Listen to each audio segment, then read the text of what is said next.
Want to speak real English from your first lesson? Sign up for your free lifetime account at EnglishClass101.com. Hi everybody, my name is Alicia. Today I'm going to talk about how to use the word could to express possibility and a few other uses of this word too. So let's get started. Okay, the first use of could that I want to mention is as the past tense of can. So can is the present tense word we use to talk about ability. We use it for ability. However, in the past tense, can becomes could. That means we use the word could to express past ability. Let's look at some example sentences. First one, when I was young, I could speak Spanish. So a past tense situation, this is a past ability. I could speak Spanish. 3 years ago, she could swim faster than all the other students in her class. So again, a past tense situation, 3 years ago here. Okay, one more. Last week, I couldn't use this software. Now I can. So here I've used the negative, couldn't, could not. Last week, I couldn't use this software. Now I can. So I've used can in the present tense here. So that's the first point that I want to mention for today, using could as the past tense of the word can. So these all express past ability, a past capability. The second point I want to talk about for today is using could for suggestions and for advice. So please keep in mind when you use could, it's not giving maybe a promise about that activity. You're not making any promises about the activity. The nuance of could, or the meaning of could, is just possibility. When you give a suggestion or when you give advice using the word could, you're giving some information about possibility only, something it is possible to do, an action it is possible to take. Let's look at some examples then. First, we could go hiking this weekend. Here I have could. So again, just a possibility. It's possible to go hiking this weekend. We could. So this is a suggestion for a possible action. Next, I could cook something spicy for dinner tonight. Again, possibility only. I could cook something spicy for dinner. It's possible for me to make something spicy. Third, you could try talking to your landlord about the problem. So here I have the word could. Again, it's possible you could talk to your landlord. It's possible you could. So we can think of these two things as having a very similar meaning. Keep in mind, of course, because this is a suggestion, if I suggest, for example, I could cook something for dinner tonight, the nuance is that maybe the speaker wants to do that activity or recommends that activity or that action. But the nuance, again, is just that it's possible, So it's a fairly soft recommendation. Okay, so that's point number 2 I want to mention. Before I go to point number 3, I want to mention two kind of smaller points within this. First, when we use could in the positive, like I've used here, she could swim or we could go hiking, for example. This refers to something that is possible. It is something that is possible to do.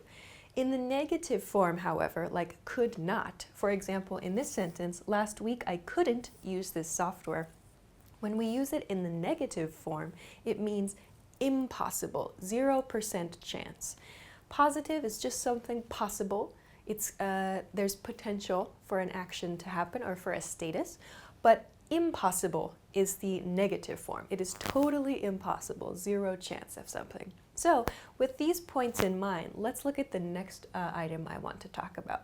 Okay, so we can use could and be, the verb to be, for a status, so a situation, like to talk about a person or to talk about a thing. So again, this expresses possibility. We are making a guess. So in these cases, we don't have all the information about a situation, but we are making a guess about potential, a guess about possibility. For example, this could be the right house. This could be the right house. If you've seen the video we did about using must, you'll notice maybe I've used a similar sentence here. This could be the right house and this must be the right house. They're very similar sentences. Could expresses only possibility. So a lower level of certainty than must. If I say this must be the right house, it means there's a very high chance this is the correct house.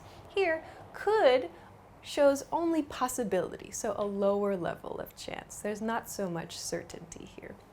Let's look at another one. He couldn't be my teacher. I heard my teacher wears glasses. Here I have the negative, couldn't. He couldn't be my teacher. That implies it is impossible. So that person, that man, couldn't be my teacher because I heard my teacher wears glasses. So I have some other information that tells me this person, this guy, he couldn't be my teacher. It's not possible for him to be my teacher. One more example, they could be asleep. Maybe that's why they're not answering the phone. So here I've used positive, could. They could be asleep, so I'm showing only possibility here. I'm giving a possible explanation for why these people are not answering their phone. They could be asleep. It's possible they are asleep. Okay. Now, let's consider how to explain points like this, but in the past tense. So when we make the past tense, we use have and the past participle of a verb. So for example, she couldn't have been on the airplane. She couldn't, again, impossible. It was impossible she was on the airplane. She couldn't have been on the airplane. Maybe her first flight was delayed. It's impossible. It was impossible for her to be on the airplane. Another example, this could have been finished faster. This could have been finished faster. I have the positive here showing it's possible. So a project, for example, it's possible that this project maybe it's possible to have been finished faster here. So again, the positive form shows only possibility, and here in the past, could have been finished faster. One more, I could've. Here I've used the contracted form. So could plus have becomes could've, could've. So I could have gotten up earlier. I could have gotten up earlier. Maybe I got up at 10 o'clock, but 8 o'clock was possible in the past. I could have, meaning maybe I didn't, but it was possible in the past. We can use could've to show that. Okay, the final point I want to make today is about future situations, making guesses about future situations. Just a couple of examples here. Remember, the same positive and negative point applies here as well. So in the first example, I have your mom could call while we're out. Your mom could, and then I have a verb after this, call, to call, make a phone call. So your mom could call while we're out, meaning in the future, when we are out of the house, it's possible your mother may call. This is the nuance of this expression. So I'm making a guess about a future situation with the word could. Your mother could call while we're out. We can use it in another situation. He could send the file before the meeting. So again, these are guesses. Both cases, your mom and this he person, these are guesses about other people. We're making a guess about a future situation, a future possible situation. So he could send the files before the meeting, but we don't know. We're making a guess about the future. You can use could to express that as well. So those are a few different points about how to use the word could. We can use it as the past tense of can. We can use it to make suggestions and to give advice. We can use it to talk about a status, a possibility around a status. And we can use it to talk about the past situations, past possible situations. And finally, to make guesses about future possible situations too. So this is a lot of information and it's very quick, but I hope that it was useful for you. If you have any questions or comments, please feel free to let us know in the comment section below this video. If you liked this video, please make sure to subscribe to our channel and hit the like button on this video as well. Check us out at EnglishClass101.com for more good stuff too. Thanks very much for watching this episode, and I will see you again soon. Bye!